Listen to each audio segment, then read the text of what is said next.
ഇന്ന് ഞാൻ വന്നിരിക്കുന്നത് കഴിഞ്ഞ 2 വീഡിയോകൾക്ക് മുമ്പ് ചെയ്ത വീഡിയോയുടെ സെക്കൻഡ് പാർട്ടുമായിട്ടാണ്. ആ വീഡിയോ ചെയ്തിരുന്നത് നിങ്ങൾ ഹോങ്കോങ്ങിലേക്ക് വരുമ്പോൾ അറിഞ്ഞിരിക്കേണ്ട കുറേ കാര്യങ്ങൾ നിങ്ങൾ എന്നോട് ചോദിച്ചിരുന്നു. അതിൻ്റെ ആൻസേഴ്സ് ആയിരുന്നു. അപ്പം അതിൻ്റെ കണ്ടിന്യൂവേഷൻ ആയിട്ടാണ് ഇന്ന് ഈ വീഡിയോ ചെയ്യുന്നത്. Hong Kong nurses interview already start ആയതുകൊണ്ട് അതിനെക്കുറിച്ച് കുറച്ച് അർജൻറ്റ് ആയിട്ടുള്ള ഇൻഫർമേഷൻസ് നിങ്ങളുമായിട്ട് ഷെയർ ചെയ്യേണ്ടതായതുകൊണ്ടാണ് കഴിഞ്ഞ 2 വീഡിയോ ഇൻ്റർവ്യൂ റിലേറ്റഡ് ആയി ചെയ്തത്. നിങ്ങൾ അറിയാൻ ആഗ്രഹിച്ച ആ കാര്യങ്ങളാണ് ഇന്നത്തെ വീഡിയോയിൽ ഉൾപ്പെടുത്തിയിരിക്കുന്നത്.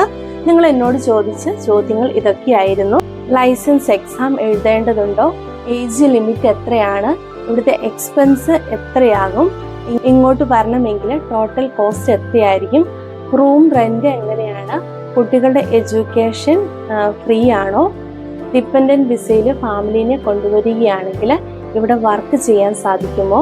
ഇവിടെ വന്നു കഴിഞ്ഞാൽ എത്ര നാളുകൾ എടുക്കും PR കിട്ടണമെങ്കിൽ? വിസ പ്രോസസ്സിംഗ് എങ്ങനെയാണ്? ഹോസ്പിറ്റലിൽ വർക്കിംഗ് അവേഴ്സ് എത്രയായിരിക്കും? അവിടുത്തെ വർക്കിംഗ് കണ്ടീഷൻ എങ്ങനെയാണ്? GNM കഴിഞ്ഞ നഴ്സുമാർക്ക് ഇതിനു വേണ്ടി അപ്ലൈ ചെയ്യാൻ സാധിക്കുമോ? ഹോങ്കോങ് നഴ്സസിന് അപ്ലൈ ചെയ്യേണ്ട ലാസ്റ്റ് ഡേറ്റ് എന്നാണ്? ഇവിടേക്ക് വരണമെങ്കിൽ ലാംഗ്വേജ് നിർബന്ധമാണോ? എന്നുള്ള കുറേ കാര്യങ്ങളാണ് നിങ്ങൾ എന്നോട് ചോദിച്ചത്. അപ്പം അതിനുള്ള കുറേ ആൻസേഴ്സ് ഞാൻ ആ വീഡിയോയിൽ ചെയ്തിരുന്നു. അതിൻ്റെ കണ്ടിന്യൂവേഷനാണ് ഇന്ന് ഞാൻ പറയാൻ പോകുന്നത്. അപ്പോൾ നമുക്ക് ആദ്യം ലൈസൻസ് എക്സാമിനെ കുറിച്ച് പറയാം. ഓൾറെഡി ഞാൻ കഴിഞ്ഞ വീഡിയോയിൽ പറഞ്ഞെങ്കിലും ഒന്ന് ചെറുതായിട്ട് ഒന്നുകൂടി സൂചിപ്പിക്കാം, ആ വീഡിയോ കാണാത്തവർക്കായി കേട്ടോ. ലൈസൻസ് എക്സാം ഇവിടെ വളരെ നിർബന്ധമായിരുന്നു. അതുകൊണ്ടാണ് ഓഫീസേഴ്സ് നഴ്സുമാരും ഹോങ്കോങ്ങിലേക്ക് വരാതിരുന്നത്. ഭയങ്കര ടഫായിട്ടുള്ള ഒരു എക്സാം ആയിരുന്നു. നഴ്സുമാർക്ക് ഒരു അക്യൂട്ട് ഷോർട്ടേജ് വന്നു കഴിഞ്ഞപ്പോഴാണ് അവർ ഒരു തീരുമാനത്തിലേക്ക് ഇത് എക്സാം ഇല്ലാതെ തന്നെ സ്പെഷ്യൽ രജിസ്ട്രേഷൻ അല്ലെങ്കിൽ ലിമിറ്റഡ് രജിസ്ട്രേഷൻ കൊടുത്ത് ഹോങ്കോങ്ങിലേക്ക് ഓവർസീസ് നഴ്സുമാരെ എടുക്കാമെന്ന് ഉള്ള തീരുമാനത്തിലെത്തിയത്. നിലവിൽ നിങ്ങളിപ്പോൾ ഇൻ്റർവ്യൂ പാസ്സായി കഴിഞ്ഞാൽ നിങ്ങൾ നേരിട്ട് തന്നെ ലിമിറ്റഡ് അല്ലെങ്കിൽ സ്പെഷ്യൽ രജിസ്ട്രേഷൻ കാറ്റഗറിയിലേക്ക് അപ്ലൈ ചെയ്യാനുള്ള കാര്യങ്ങൾ അവർ തന്നെ നിങ്ങളെ അസിസ്റ്റ് ചെയ്യും. അപ്പോൾ അതുകൊണ്ട് എക്സാം ഇല്ലാതെ തന്നെയാണ് ആ രജിസ്ട്രേഷൻ നടക്കുന്നത്. അതുകൊണ്ട് എക്സാമിനെ കുറിച്ച് ഓർത്ത് ആരും അറിയാവേണ്ട കാര്യമില്ല കേട്ടോ. രണ്ടാമതായിട്ട് നിങ്ങൾ ചോദിച്ചത് ഏജ് ലിമിറ്റ് എത്രയാണ്? നിലവിൽ ഒരു സൈറ്റുകളിലും അവിടെ ഹോസ്പിറ്റൽ സൈറ്റുകളിലൊന്നും ഏജ് ലിമിറ്റിനെ കുറിച്ച് പറഞ്ഞിട്ടില്ല. ഡയറക്റ്റ് റിക്രൂട്ട്മെന്റ് ആയതുകൊണ്ട് തന്നെ നിങ്ങൾ ധൈര്യമായിട്ട് നിങ്ങൾ അപ്ലൈ ചെയ്യൂ. അവർ നിങ്ങളുടെ പ്രൊഫൈല് ഫുള്ള് ചെക്ക് ചെയ്തിട്ട് അവർ നിങ്ങളെ കൺസിഡർ ചെയ്യുന്നുണ്ടെങ്കിൽ മാത്രമാണ് അവരെ കോൺടാക്ട് ചെയ്യുള്ളൂ. നമ്മൾ ജസ്റ്റ് അപ്ലൈ ചെയ്യാൻ ഒരു 1, 2 അല്ലെങ്കിൽ 3 മണിക്കൂർ മാക്സിമം നമ്മുടെ നഷ്ടപ്പെടുത്തുള്ളൂ. ചിലപ്പോൾ അത് ഏജ് ലിമിറ്റോ അവർക്ക് പ്രശ്നമില്ല എങ്കിൽ തീർച്ചയായിട്ടും നിങ്ങളെ വിളിക്കും. അപ്പം നിങ്ങൾക്കൊരു നല്ല ചാൻസ് നഷ്ടപ്പെടുത്തേണ്ട കാര്യമില്ല കേട്ടോ. ഏജ് ലിമിറ്റിനെ കുറിച്ച് ഓർത്ത് ആരും ഇപ്പോൾ അറിയാണ്ട് എനിവേ അപ്ലൈ ചെയ്യാൻ നോക്കൂ കേട്ടോ. അടുത്ത ചോദ്യം ഇതായിരുന്നു, പ്രോസസ്സിംഗ് ടൈം എത്രയാണ്? അറൗണ്ട് 6 മന്ത് എടുക്കുമെന്നാണ് കഴിഞ്ഞ ദിവസങ്ങളിൽ ഇന്റർവ്യൂ നടന്നവരോട് പറഞ്ഞത്. അപ്പോൾ 6 മന്തിനുള്ളിൽ പ്രോസസ്സിംഗ് കംപ്ലീറ്റ് ആവാനാണ് സാധ്യത. പിന്നെ അവരോട് പറഞ്ഞത് 2 മാസത്തിനുള്ളിൽ ഇന്റർവ്യൂവിന്റെ റിസൾട്ട് പറയും. എന്നാൽ കുറച്ച് പേരോട് 3 വീക്സിനുള്ളിൽ ഇന്റർവ്യൂവിന്റെ റിസൾട്ട് അറിയിക്കുമെന്നാണ് പറഞ്ഞത്. എന്തുകൊണ്ടാണ് അവരങ്ങനെ രണ്ട് രീതിയിൽ പറഞ്ഞതെന്ന് നമുക്കറിയില്ല. എനിവേ നമുക്ക് വെയിറ്റ് ചെയ്യാം. അടുത്ത ചോദ്യം ഇതാണ്, ഹോങ്കോങ്ങിൽ കുട്ടികളുടെ എഡ്യൂക്കേഷൻ എങ്ങനെയാണ്? ഹോങ്കോങ്ങിൽ കുട്ടികളുടെ എഡ്യൂക്കേഷൻ കംപ്ലീറ്റ്ലി ഫ്രീ ആണ്. ഗവൺമെന്റ് സ്കൂളുകളിൽ ഇംഗ്ലീഷ് മീഡിയം സ്കൂളുകളും ഉണ്ട്, ചൈനീസ് മീഡിയം സ്കൂളുകളും ഉണ്ട്. നോൺ ചൈനീസ് സ്പീക്കിങ്ങിന് ഇംഗ്ലീഷ് മീഡിയത്തിലേക്ക് നമുക്ക് വളരെ ഈസി ആയിട്ട് അപ്ലൈ ചെയ്യാൻ സാധിക്കും. അതുകൊണ്ട് കുട്ടികളുടെ എഡ്യൂക്കേഷനായിട്ട് നമുക്ക് മറ്റ് ചെലവുകൾ വരുന്നില്ല കേട്ടോ. പിന്നെ ചോദിച്ചത്, ഡിപ്പെൻഡൻറ്റ് വിസയിൽ വരുന്നവർക്ക് ഇവിടെ വർക്ക് ചെയ്യാൻ സാധിക്കുമോ? ഡിപ്പെൻഡൻറ്റ് വിസയിൽ വന്നു കഴിഞ്ഞാൽ നിങ്ങൾക്കിവിടെ വർക്ക് ചെയ്യാൻ സാധിക്കും. അത് നിങ്ങളുടെ എഡ്യൂക്കേഷൻ അനുസരിച്ചിട്ടുള്ള പോസ്റ്റുകളിലേക്ക് നിങ്ങൾക്കിവിടെ അപ്ലൈ ചെയ്യാം.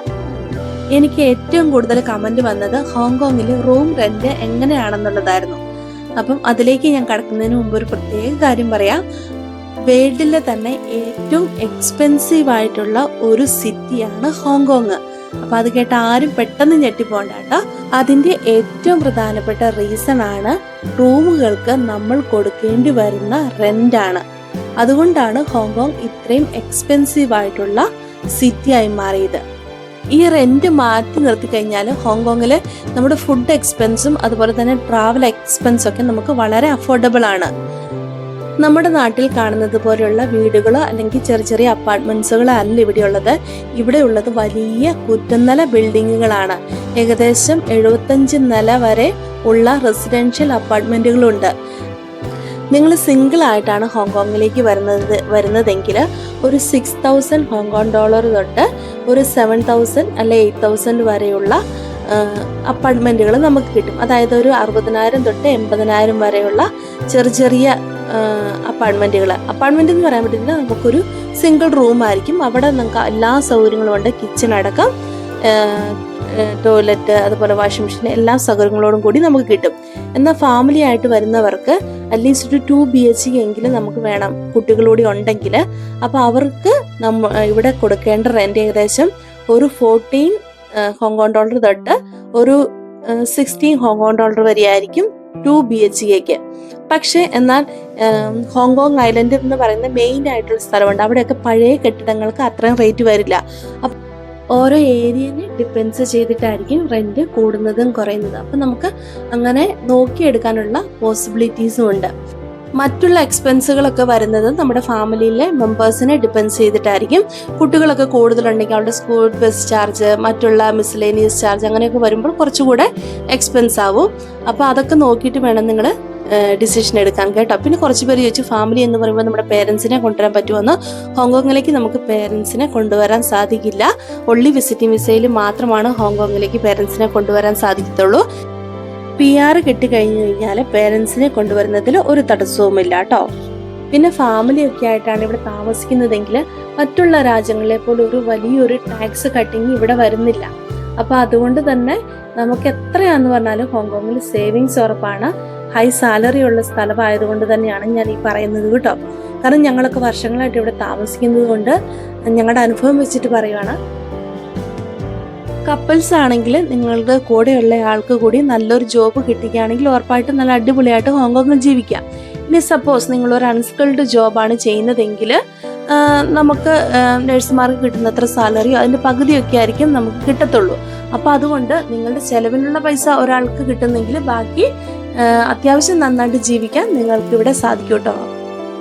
പിന്നെ ചോദിച്ച് PR എത്ര വർഷം എടുക്കും കിട്ടാൻ വേണ്ടി. ഹോങ്കോങ്ങിലെ നിയമം അനുസരിച്ചിട്ട് ഹോങ്കോങ്ങിൽ 7 വർഷം കണ്ടിന്യൂസ് നിന്നാൽ മാത്രമാണ് ഹോങ്കോങ് PR കിട്ടുകയുള്ളൂ. ഹോങ്കോങ് ID കാർഡ് നമുക്ക് കിട്ടിക്കഴിഞ്ഞു കഴിഞ്ഞാൽ, ഹോങ്കോങ്ങിൽ വർക്ക് ചെയ്യാനുള്ള വർക്കിംഗ് വിസ കിട്ടിക്കഴിഞ്ഞു കഴിഞ്ഞാൽ നമുക്ക് എല്ലാ ബെനിഫിറ്റുകളും നമുക്കും കിട്ടുന്നതാണ്. അതുകൊണ്ട് PR ഉള്ളത് കൊണ്ട് നമുക്കൊരു പ്രത്യേക ബെനിഫിറ്റ് ഒന്നും ഹോങ്കോങ്ങിൽ കിട്ടുന്നില്ല. അതുകൊണ്ട് തന്നെ PR-നെ കുറിച്ച് ഓർത്തും ആരും വറി ചെയ്യേണ്ട കാര്യമില്ല കേട്ടോ. പിന്നെ ഇവിടെ വർക്കിംഗ് അവേഴ്സ് എങ്ങനെയാണ്, വർക്കിംഗ് കണ്ടീഷൻ എങ്ങനെയാണെന്നൊക്കെ ചോദിക്കുന്നുണ്ട്. ഹോങ്കോങ്ങിലെ ഒരു രജിസ്റ്റേർഡ് നഴ്സ് 44 hours ആണ് വീക്ക്ലി വർക്ക് ചെയ്യേണ്ടത്. പിന്നെ വർക്കിംഗ് കണ്ടീഷൻ എങ്ങനെയാണെന്ന് ചോദിച്ചാൽ അതിനെക്കുറിച്ച് നമുക്ക് കൂടുതലായിട്ട് അറിയില്ല. കാരണം ആദ്യമായിട്ടാണ് ഒരു നഴ്സുമാർ ഹോങ്കോങ്ങിലേക്ക് വർക്ക് ചെയ്യാൻ വരുന്നത്. അപ്പോൾ അതുകൊണ്ട് തന്നെ എനിക്ക് തോന്നുന്നു ഒരു നല്ല വെൽക്കമിങ് ആയിരിക്കും മിക്കവാറും ചെയ്യുന്നത്. കാരണം ഇത്രയും നാളിവിടെ ഹോങ്കോങ്ങീസ് മാത്രമാണ് വർക്ക് ചെയ്യുന്നത്. അപ്പം നമ്മളെ കൊണ്ട് അവർക്ക് ആവശ്യമുള്ളത് കൊണ്ടല്ലേ, നമ്മുടെ സർവീസ് അവർക്ക് ആവശ്യമുള്ളത് കൊണ്ടാണ് നമുക്കിപ്പം ഇൻ്റർവ്യൂ ഒക്കെ പാസ്സായി നമ്മളെ എടുക്കുന്നത്. അതുകൊണ്ട് തന്നെ ഒരു നല്ല വർക്കിംഗ് കണ്ടീഷൻ ഇവിടെ കിട്ടുമെന്ന് നമുക്ക് പ്രതീക്ഷിക്കാം. പിന്നെ ചോദിച്ചത് GNM കഴിഞ്ഞവർക്ക് അപ്ലൈ ചെയ്യാൻ സാധിക്കുമോ? ആ സൈറ്റിൽ പറഞ്ഞിരിക്കുന്നത് 3 വർഷത്തെ മിനിമം കോഴ്സ് എങ്കിലും പഠിച്ച നഴ്സുമാർക്ക് തീർച്ചയായിട്ടും അപ്ലൈ ചെയ്യാമെന്നാണ്. അപ്പം അതുകൊണ്ട് 3 വർഷത്തെ GNM കോഴ്സാണ് നിങ്ങൾ പഠിച്ചതെങ്കിൽ തീർച്ചയായിട്ടും നിങ്ങൾക്ക് അപ്ലൈ ചെയ്യാം. മിനിമം 1 year എങ്കിലും എക്സ്പീരിയൻസ് വേണമെന്ന് മാത്രമാണ് നിർബന്ധം പറഞ്ഞിരിക്കുന്നത്.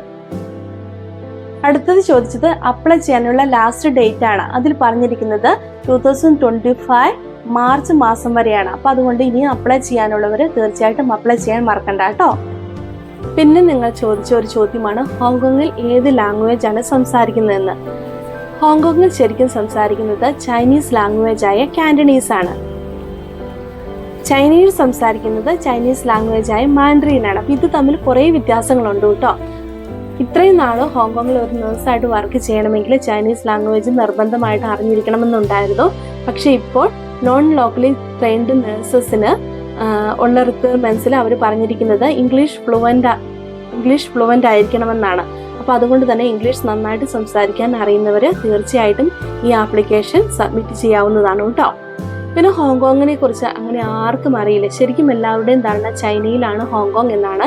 ശരിക്കും ചൈനയുടെ ഒരു സ്പെഷ്യൽ റീജിയൻ ആണ് ഹോങ്കോങ് എന്ന് മാത്രമേ ഉള്ളൂ. ഇവിടെ സ്പെഷ്യൽ ഭരണാധികാരമാണുള്ളത്. അപ്പോൾ ഹോങ്കോങ്ങിനെ കുറിച്ച് നിങ്ങൾക്കൊരു ഐഡിയ കിട്ടാൻ വേണ്ടി ഞാൻ മുകളിൽ ഒരു ലിങ്ക് കൊടുക്കാം. അതിൽ ഞാനൊരു ഹോങ്കോങ്ങിനെ കുറിച്ചുള്ള ഒരു ചെറിയ വിവരണം ഒരു 1.5 വർഷം മുമ്പ് ഒരു വീഡിയോ ചെയ്തിരുന്നു. അപ്പോൾ അത് കാണുകയാണെങ്കിൽ ഹോങ്കോങ് എന്താണെന്നും എങ്ങനെയായിരുന്നു, ഇത് ബ്രിട്ടീഷ് കോളനി ആയിരുന്നു, ബ്രിട്ടീഷ് കൾച്ചറാണ് ഇവിടെ ഫോളോ ചെയ്യുന്നത് എന്നുള്ള ഒരു ചെറിയൊരു ഐഡിയ നിങ്ങൾക്ക് കിട്ടും. അപ്പോൾ അതുകൊണ്ട് ആ വീഡിയോ കാണാത്തവർ തീർച്ചയായിട്ടും ആ വീഡിയോ കാണാൻ മറക്കരുത് കേട്ടോ. നമുക്ക് അടുത്ത വീഡിയോയിൽ വീണ്ടും കാണാം. പുതിയ ഇൻഫർമേഷൻസും പുതിയ കാഴ്ചകളും ഒക്കെ ആയിട്ട് നമുക്ക് കാണാം കേട്ടോ. അപ്പം ബൈ.